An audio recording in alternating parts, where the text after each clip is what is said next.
Hello, Year 3. How are you all doing at home? We're really missing you. In fact, it's very, very quiet outside my room without you lot. Okay, I'm missing you all walking past, going, hello, Mrs. Darwin, and it's really, really quiet. I'm in the playground as well. I think everyone's missing you. I hope you're missing us too. And it won't be that long before you're back in now. So it's Tuesday today. So we've got Wednesday, Thursday, Friday, and then the weekend, and then you're back in with us. Yay! We want you all here for the end of term. It's rubbish without you guys. So a special request for somebody in Year 3 who loves Horrid Henry. So I said I'd read a chapter of Horrid Henry's Stink Bomb. Lovely.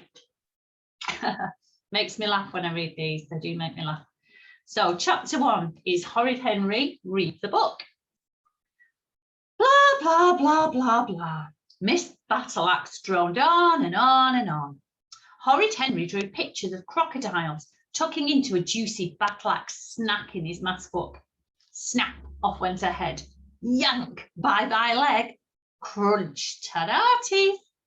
Yum, yum. Henry's crocodile had a big fat smile on its face. Blah, blah, blah, books. Blah, blah, blah, read. Blah, blah, blah, prize. Blah, blah. Prize? Horrid Henry stopped doodling. What prize? He shrieked. Don't shout out, Henry, said Miss Battleaxe. Horrid Henry waved his hand and shouted, What prize? Well, Henry, if you'd been paying attention instead of scribbling, you'd know, wouldn't you, said Miss Battleaxe. Horrid Henry scowled. Typical teacher. You're interested enough in what they're saying to ask a question, and suddenly they don't want an answer. So, class, as I was saying before I was so rudely interrupted, she glared at Horrid Henry, you'll have 2 weeks to read as many books as you can for our school reading competition. Whoever reads the most books will win an exciting prize, a very exciting prize. But remember, a book report on every book on your list, please. Oh, a reading competition. Horrid Henry slumped in his chair. Phooey. Reading was hard, heavy work. Just turning the pages made Henry feel exhausted.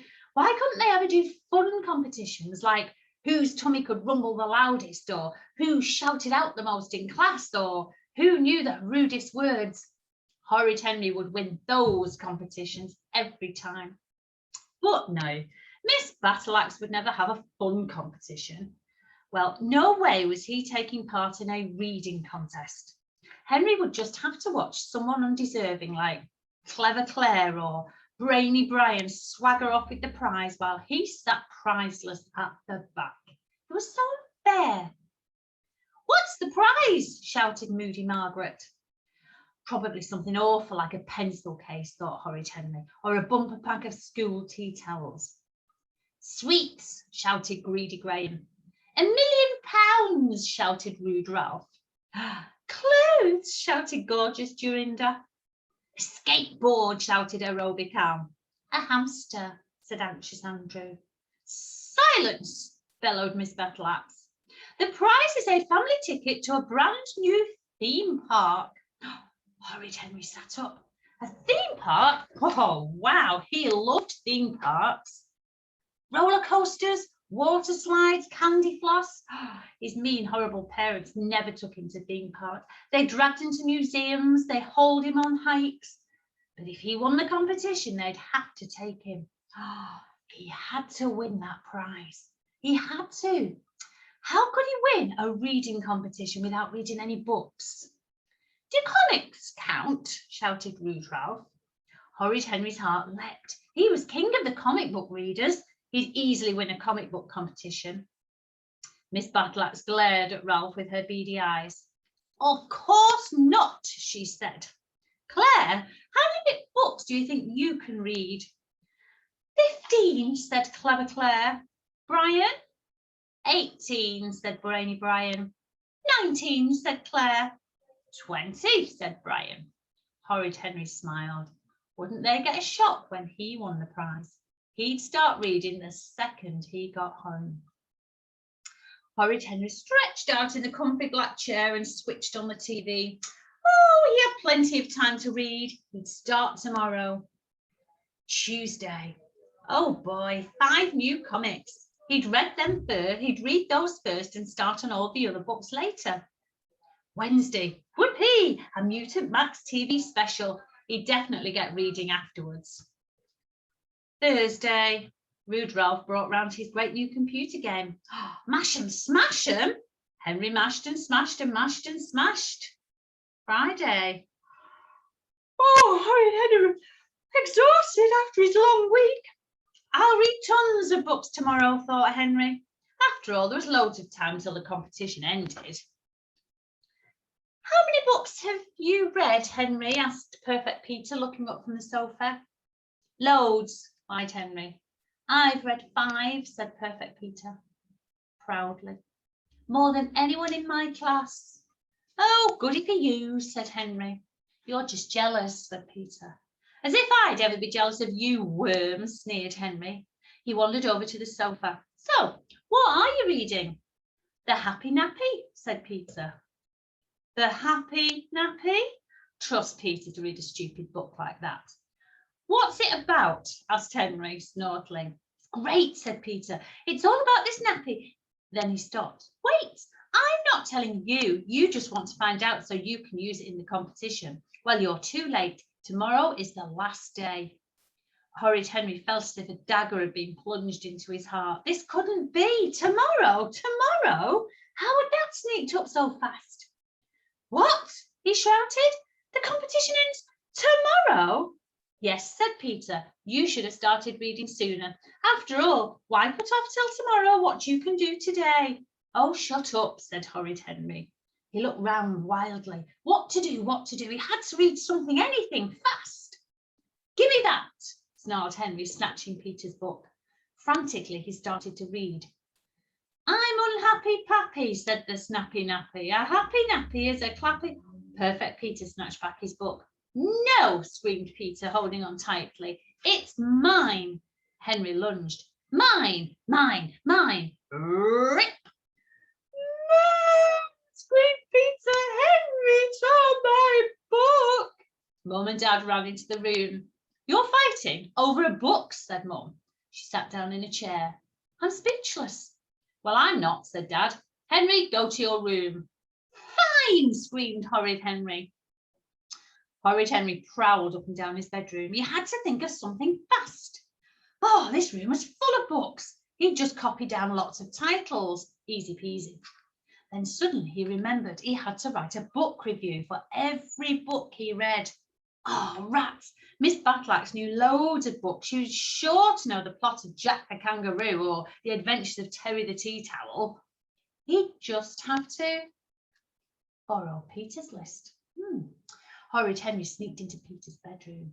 There was Peter's competition entry in the centre of Peter's immaculate desk. Henry read it.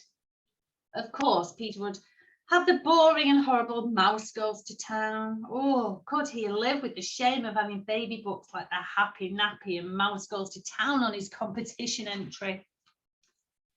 For a day at the theme park? Yes, anything. Quickly, Henry copied Peter's list and book reports. Woohoo! Now he had 5 books.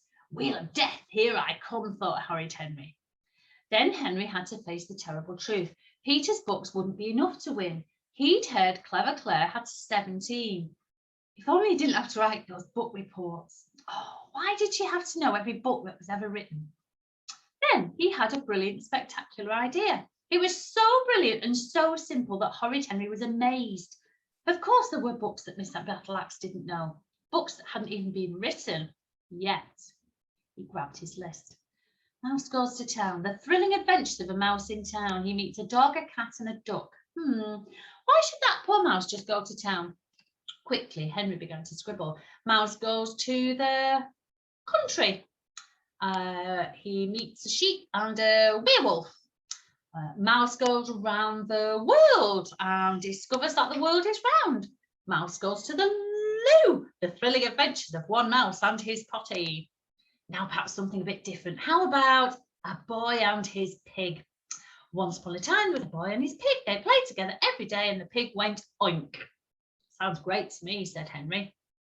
Then there was a pig and his boy, a boyish pig, a piggish boy, 2 pigs and a boy, 2 boys and a pig. Horrid Henry wrote and wrote and wrote. When he'd filled up 4 pages with books and reports and his hand ached from writing, he stopped and counted 27 books. Surely that was more than enough. Miss Battleaxe rose from her seat and walked to the podium in the school hall. Horrid Henry was so excited he could scarcely breathe. He had to win. He was sure to win. Well done, everyone, said Miss Battleaxe. So many wonderful books read, but sadly there can be only one winner. Me, thought Horrid Henry. The winner of the school reading competition, the winner who will be receiving their fabulous prizes. Horrid Henry got ready to leap up. Claire, with 28 books. Horrid Henry sank back down in his seat as Clever Claire swaggered up to the podium. If only he'd read 3 boys, 2 pigs and a rhinoceros to his list, he'd have tied for first place. So unfair. Well done, Claire, beamed Miss Battleaxe. She waved her list. I see you've read one of my very favourites, Boudicca's Big Battle. Oh, Claire, you've put it down twice by mistake. But never mind, I'm sure no one else has read 27 books. I have, screamed Horrid Henry. Leaping and shouting, punching the air with his fist, Horrid Henry ran up onto the stage, chanting, Theme park, theme park, theme park. Give me my prize, he screeched, snatching the tickets out of Claire's hand. They're mine, screamed Claire, snatching them back. Miss Battleaxe looked grim and scanned Henry's list. I'm not familiar with the Boy and Pig series, she said. That's because it's Australian, said Horrid Henry. Miss Battleaxe glared at him, then tried to twist her face into a smile. It appears we have a tie, she said. Therefore, you will each receive a family pass to the new theme park, Bookworld. Congratulations. Horrid Henry stopped his victory dance. Bookworld? Bookworld? Surely he'd heard wrong. Here are just some of the wonderful attractions you will enjoy at Bookworld, said Miss Battleaxe. Thrill to a display of speed reading, practice checking out library books, read to the beat. Oh my, doesn't that sound fun? Ah! Screamed Horrid Henry. I just love those books because they do make me laugh. Horrid Henry is very naughty. He's very funny, but he is very naughty, isn't he? Okay. Hope you all enjoyed the story, and I hope you're doing lots of reading at home if you can, if you've got lots of books to read or comics or anything really. And I look forward to seeing you all again. Okay, very soon now. I'll be in touch. Take care, everyone. Bye-bye for now.